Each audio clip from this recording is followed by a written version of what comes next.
Collins, Chair Murray, very good to be with all of you today on this committee. I thank you. I thank you for the opportunity to testify before you. And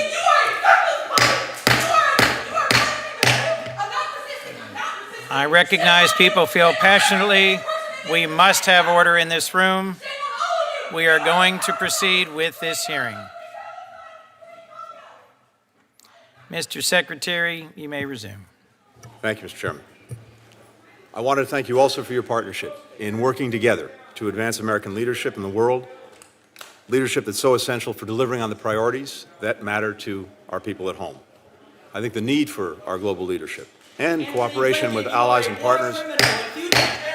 Witness will suspend until the room is cleared of protesters.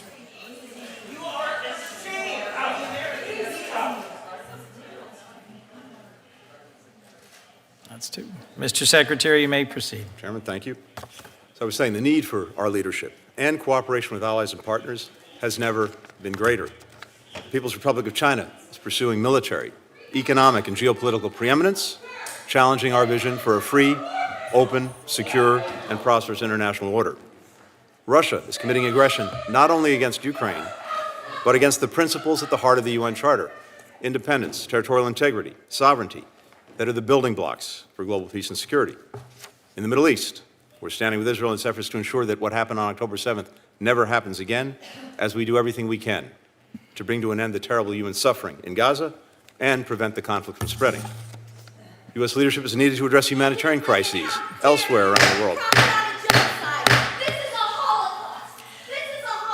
Witness may suspend until we can clear the room.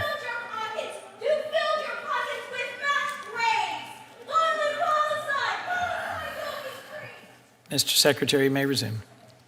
Thank you. Our leadership is needed to address humanitarian crises elsewhere around the world, including in Sudan, in Haiti, where millions have been displaced, many killed, and to address global issues that no country can solve alone, including food security, the changing climate, transnational corruption, and the fentanyl crisis. But with the support of Congress, we can and we are approaching these challenges from a position of strength. Because of the actions we've taken, the United States is stronger economically, diplomatically, militarily than we were a few years ago. We've made historic investments here at home in our competitiveness, in our innovation, in our infrastructure. We've renewed our alliances. We've built new ones.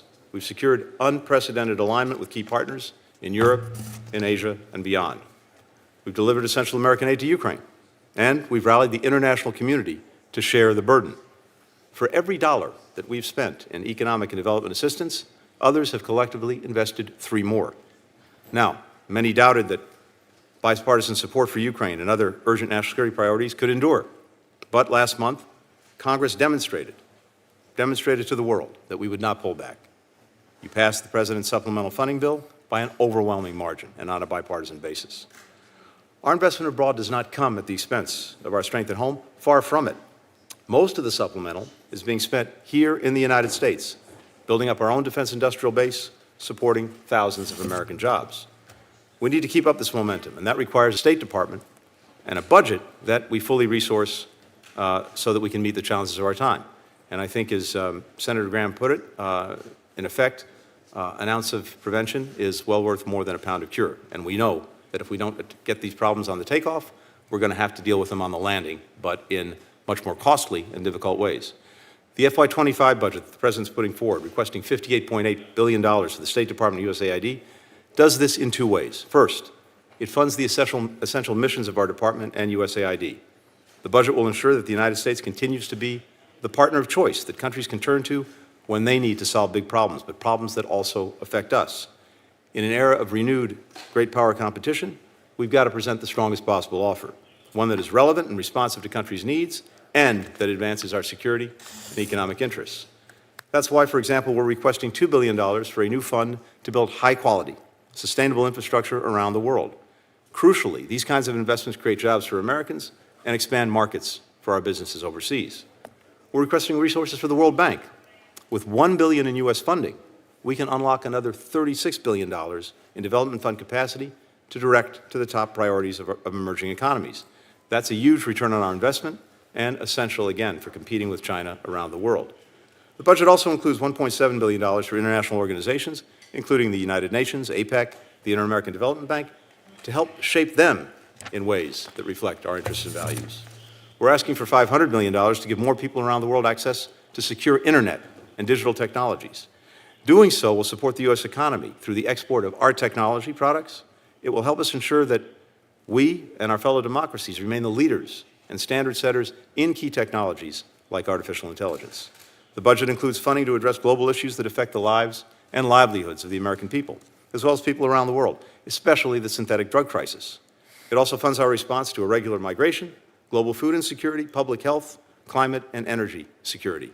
And again, if these problems are not addressed up front, inevitably, they're going to have an impact on us down the road. We're also asking Congress to fully fund the State Department's educational and cultural exchanges. These are really one of our best and most cost-effective tools for advancing U.S. values and interests around the world, and they support the students, the researchers, the young professionals from our communities who study and work abroad. To outcompete our strategic rivals, we also need to invest in the foundation of our strength abroad, our diplomatic corps, and that's the second pillar of the budget. Our budget makes a strong investment in expanding our overseas presence, opening posts in the Pacific Islands, the Eastern Caribbean. It will also continue our modernization of American diplomacy. We are reorganizing the department to make sure that it is ready to face the challenges of this time. We're attracting and working to retain the best possible talent.